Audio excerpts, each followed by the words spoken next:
और पवन जी आपको बताएंगे जैसे आप नालिंदर में पहुंचेंगे तो नालिंदर के पास कैसे आपको जाना है इसके बारे में आपको बताएंगे। तो रिक्शा वाला से पैसा कितना देना पड़ेगा उसके बारे में आपको बताएंगे। चलिए बताइए। देखिए, नालंदा यूनिवर्सिटी घूमने की जगह जो नालंदा खंडर जस्ट सामने है और उसके जस्ट सामने म्यूजियम है। उससे 1 किलोमीटर के दूरी पे वो ब्लैक बुद्धा है।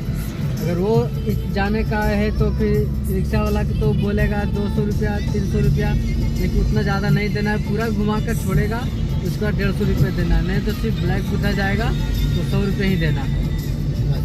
Okay ji, thank you. हम नालिंदर पहुंचने वाला है, यहाँ से लगभग 3 किलोमीटर है।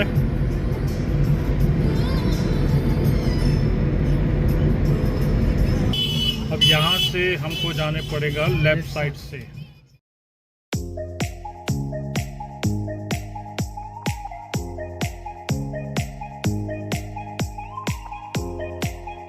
अभी यहाँ गाड़ी का पार्किंग है।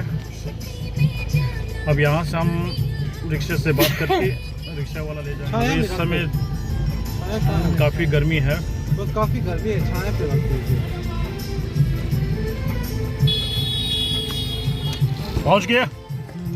हाँ पहुँच जी, पहुँच गया नालंदा। ओके जी।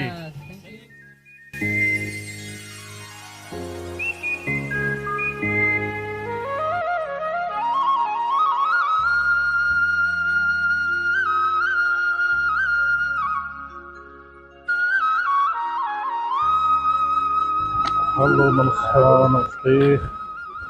और आज मैं गाइड लाया हूँ।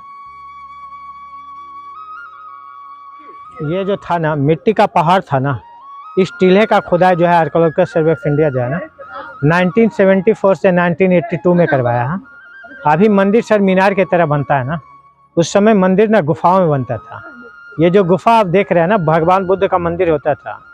ह्वेनसांग जब यहाँ घूमने के लिए आया था ना, उसने नालंदा में 80 फीट ऊंचा एक बुद्ध मूर्ति देखा था। आर्कियोलॉजी उसके लिए ये मंदिर को आइडेंटिफाई किया है। संभवतः वो मंदिर यहाँ रही होगी। उसने आशा व्यक्त किया है। यहाँ बुद्ध का स्टैंडिंग पोज बुद्ध मूर्ति था। ऊपर का पोज टूट गया है, सिर्फ लेग पोज बचा हुआ है जो 15 से 17 फीट का है। यहाँ जो गड्ढा हम देख रहे हैं ना, ये सारे हॉस्टल के पार्ट थे ना। ये अधूरे कमरे हैं ना, इनकी छतें ऊपर होती थी। यहाँ ऊपर का छत और पार्ट दीवार दोनों टूट गया है। रास्ता उधर से होता था आने जाने का। रास्ते में जब बाद के राजाओं ने सीढ़ियाँ तैयार कर दी, ये दरवाजे बंद हो गए। यहाँ नीचे के तल को गुप्त राजाओं ने तैयार किया था। उससे ऊपर के तल को हर्षवर्धन ने डेवलप किया। उससे ऊपर के तल को पाल राजाओं ने बनाया।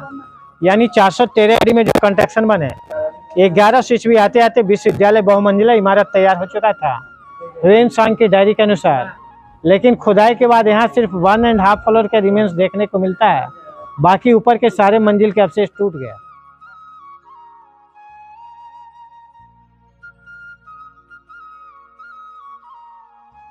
सामने का ये जो बड़ा स्तूपा आप देख रहे हैं ना, ये सारिपुत्र का स्तूपा है।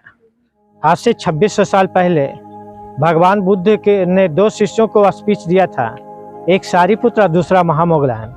सारिपुत्र जब बुद्ध के प्रभाव में आकर के बौद्ध धर्म में एंट्री हुए, उस समय तक जितने सारे लोग बौद्ध धर्म में एंट्री हुए थे, उसमें सबसे ज़्यादा तेज तराशीस भगवान बुद्ध को सारिपुत्र समझ में आया। सारिपुत्र को भगवान बुद्ध जो है ना, ये धर्म सेनापति बना दिया। सेनापति बनने के बाद सारिपुत्र जो है ना, इस नालक गांव में एक ट्यूशन सेंटर स्थापित किया था, जहां छात्र मिट्टी के झोपड़ी में रहते थे, पेड़ के छांव में शिक्षा लेते थे। वो अगल बगल के गांव में भिक्षाटन करते थे। सारिपुत्र द्वारा स्थापित गुरुकुल सिस्टम धीरे धीरे इंक्रीज होते होते नालंदा विश्वविद्यालय के रूप में डाइवर्ट हो गया, बदल गया। और सारिपुत्र जब यहाँ निर्वाण प्राप्त किए, छात्रों ने उनके डेड बॉडी पर एक छोटा सा समाधि बनाया था, स्तूप बनाया था, जो विभिन्न 7 राजाओं द्वारा विकसित होते हुए नालंदा का सबसे बड़ा स्तूपा बना। सामने का बड़ा स्तूपा जो है सारिपुत्र का स्तूपा है, जिन्होंने आज से 2600 साल पहले नालंदा में गुरुकुल सिस्टम तैयार किया था। जब एक आदमी के डेड बॉडी पर यहाँ स्तूप तैयार हुए, यहाँ एक परंपरा स्थापित हो गई। उस समय छात्र प्रोफेसर दोनों भिक्षु होते थे, लेकिन छात्र पढ़ाई खत्म करके घर लौट करके फैमिली लाइफ में इन्वॉल्व हो जाते थे। प्रोफेसर का फैमिली नहीं होता था, वो लोग मरने तक भिक्षु होते थे। जो प्रोफेसर मरते गए, उनके डेड बॉडी पर इधर छोटे छोटे स्तूप बनते गए। छोटा छोटा स्तूप प्रोफेसरों का, सबसे बड़ा स्तूप सारीपुत्र का। ये जिस स्टेज पे हम खड़ा है ना, ये क्लासरूम होता था। अभी पिलर जो बनते हैं सीमेंट के बनते हैं ना, उस समय पिलर ना पत्थरों के तैयार होते थे, जिनके ऊपर छतें होती थी। इस स्टेज के बीच में गुरुजी बैठते थे। गुरुजी के चारों तरफ स्टेज के ऊपर छात्र बैठ करके लिखने पढ़ने का काम करता था।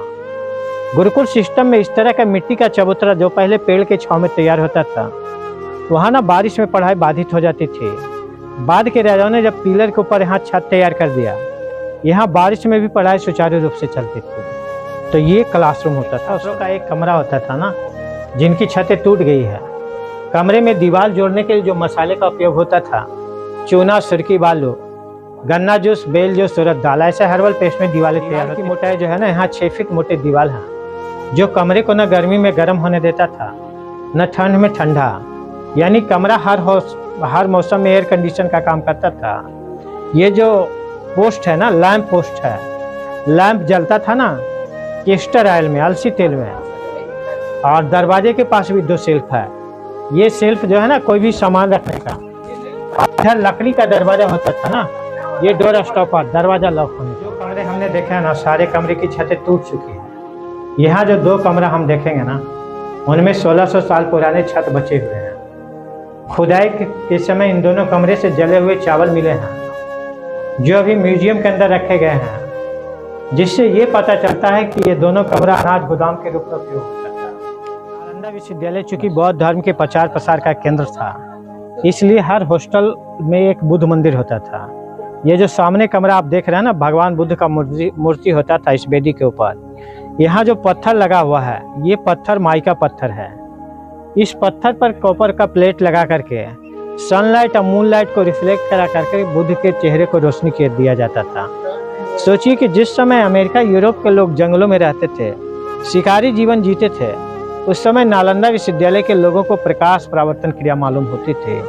हमारा देश उस समय केवल स्वर्ण काल ही नहीं था, बल्कि संसार को ज्ञान का रोशनी भी देता था, जगत गुरु भी होता था ना। खुदाई से पहले उसे मिट्टी का पहाड़ दिखता था, लेकिन खुदाई के बाद 1915 से 37 में इस तरह से जो है पक्का बिल्डिंग जमीन के नीचे से निकाला गया। ये जो स्टेज देख रहे हैं ना, ये स्टेज जो है ना, ध्यान करने का जगह है।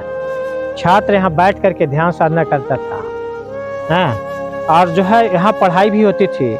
ये पेड़ के छांव में होता था, जहाँ बीच में गुरुजी चारों तरफ छात्र बैठ करके पढ़ने लिखने का काम करते थे। शाम में लोग यहाँ बैठ करके गपशप चौपाल करते थे। यानी भिन्न भिन्न टाइम में इस प्लेटफार्म का भिन्न भिन्न उपयोग होता था।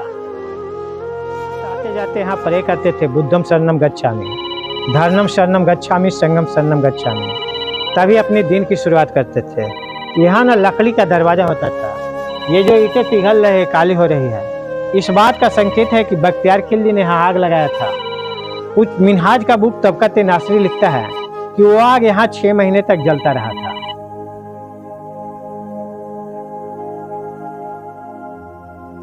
ये जो गड्ढा हम देख रहे हैं ना, ये चूल्हा है ना। इस चूल्हे में दोनों साइड से लकड़ी लगता था ना, ऊपर पॉट टक करके खाना तैयार होता था। चूल्हे का उपयोग ना 4 कामों में होता था।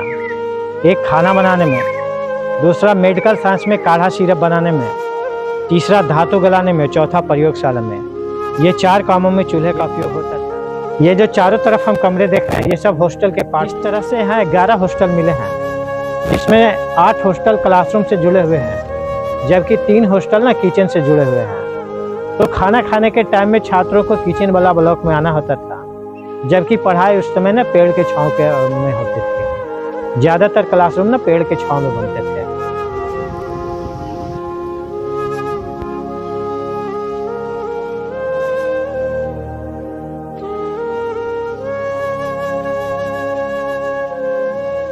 ये जो पानी पीने के लिए, स्नान करने के लिए काम में आता था।